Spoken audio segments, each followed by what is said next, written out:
Dilluns 4 d'octubre de 2021, puto dia més trist, mare meva. Veieu la poca llum que hi ha? Són les 9:23 del matí i plou, i és dilluns, i és 4 d'octubre, i avui toca posar el nòrdic, que podríem definir-lo ja com el dia més trist de l'any, el primer dilluns d'octubre, el dia que... Avui ha arribat tot. Sort que no hi ha volcà aquí a Manresa, perquè si no avui era el dia que esclatés el volcà, hi hagués un terratrèmol i varietés vàries. 13 graus, pluja, fred, nòrdic, queden 6 mesos d'hivern. Juego de Tronos, Winter is coming. Avui és el Winter is coming. És el dia que ha arribat tot, la tormenta perfecta. Quina tristesa, el nòrdic com a concepte, amb lo maco que és el llençolet. Bueno, doncs és això, que un dia maco, i que no m'he posat llum perquè veieu aquesta foscor del dia d'avui, perquè no us porteu a engany i penseu, no, doncs hi ha claror. No, una merda de dia avui. Ara, em sembla bé també que aquí a Catalunya hi posin una planta de bateries, com a bateria. Després, a partir d'aquí, una planta de baixistes, de guitarristes, de cantants, però està bé que per una vegada també es comenci pels bateries. Tot el meu suport a la planta de bateries.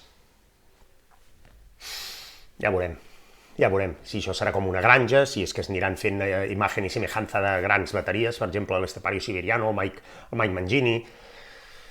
Bateries d'aquests. Sean Reinert, exbateria de Death, el Celsia, Death. Quin planter de bateries, Sean Reinert, Gene Hoglan, Richard Christie, vaya tres discos, o 4, el Human, Individual Thought Patterns. Quina meravella, Sean Reinert. Com? Bateries de cotxe. Que el que toca la bateria és un baterista. No m'ha agradat mai la paraula baterista. Ja sé que baixista i guitarrista, però jo de vegades també dic el guitarra del grup i el baix del grup, i no em refereixo a l'instrument. Quan jo parlo d'un bateria, és una persona que toca la bateria. No hay más preguntas, senyoria. Que l'escenari dels mítings del PP sigui una plaça de toros, altrament dit braus, diu molt de qui són. El context. No ho podien haver fet en un altre lloc. Amb un tablau, igual, però no seria el mateix. Però que en una plaça de toros, el que també podria estar bé que deixessin anar els toros. A mig míting, a veure què passa. Random. Vinga. Què diu? Que van fer servir la cançó You Are The People. La cançó aquella del DJ Martin Garrix, sabeu, amb la col·laboració de Bono, Lotto i The Edge, la meitat de U2, la bona. A veure, em sap greu, perquè jo que he tocat la bateria tota la meva vida, es menysprea molt les bateries, en general, i en especial Larry Mullen, júnior, que suposo que sènior el seu pare també devia ser bateria, això és com Neymar júnior, si hi ha un júnior hi ha un sènior, si no, per què collons t'has de dir júnior? Adam Clayton i Larry Mullen, que és una secció rítmica potent, però eclipsada per Bono. Hola, soy Bono, i The Edge, el de Gorrico. Pues aquests dos senyors han col·laborat amb Martin Garrix i han fet una cançó, la de les Olimpíades de Tòquio, You Are The People. Bueno, ja la sabeu, quina és. La millor cançó que ha fet U2 els últims anys. I no l'han fet ells. Com Milli Vanilli. Bueno, Milli Vanilli sí que els hi feien les cançons i tampoc no les cantaven. Clar, és que Milli Vanilli bàsicament eren dos paios molt guapos, que no tenien ni puta idea de cantar, ballar just amb aquelles bermudetes que portaven i que els van enxampar fent playback. Digue-li playback, digue-li autotune, tampoc fa falta saber cantar molt ara mateix per ser cantant. Però bueno, escolteu, que sí, que haurien de prohibir els actes polítics amb cançons famoses. Que si ets del PP i estàs en una plaça de toros, que et fotin un pasodoble, que viva Espanya, i els hi va Niquelao, como anillo al dedo, encara més, Manolo Escobar, Mi carro, me lo robaron, el res que clar, els hi foten aquesta cançó i Podemos literal. En el moment que senten me lo robaron, es miren tots entre si, en plan, yo necesito, yo solo impuestos, yo els sobres, el Rajoy. Cançons de me lo robaron i PP, tothom es donaria per al·ludit, i fotríem un liu, una estampida, toros a darrere, això sí que seria una bona estampida. Et foten una cançó que t'agrada amb un acte del PP i et fas del PP, i una merda, avorreixes la cançó. És el mateix que despertar-te amb la teva cançó preferida. Fes un dia o dos, no ho faiguis més, perquè si no la teva cançó preferida acabarà sent la cançó odiada. No et despertaràs de més bon humor, avorriràs la cançó. Hòstia, aquest finde, el Barça, Va perdre. Això ho podeu agafar i és vàlid per qualsevol finde de la temporada 21-22, mínim, anant bé la cosa. A partir d'aquí, va perdre 2-0 i a més li va fer un gol al Suárez. Griezmann no, perquè estava a la banqueta. Hòstia, Griezmann, madre de l'amor hermoso. Bueno, pues això, que el Barça va perdre. La part bona és que els seus rivals directes també van perdre. I ara penseu, bueno, directes, a Europa, no? Vols dir PSG i Bayern, que també han punxat 90 minuts jugant Messi i només va tirar una pilota al pal. Hòstia, Luc de Jong, Messi, cuidat amb això. El Bayern de Múnich va perdre també a casa contra un altre equip alemany amb un nom molt alemany i mucho alemany.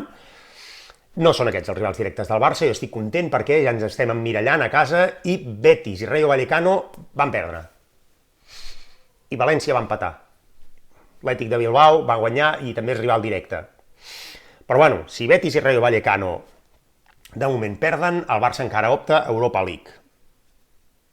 Quin finde.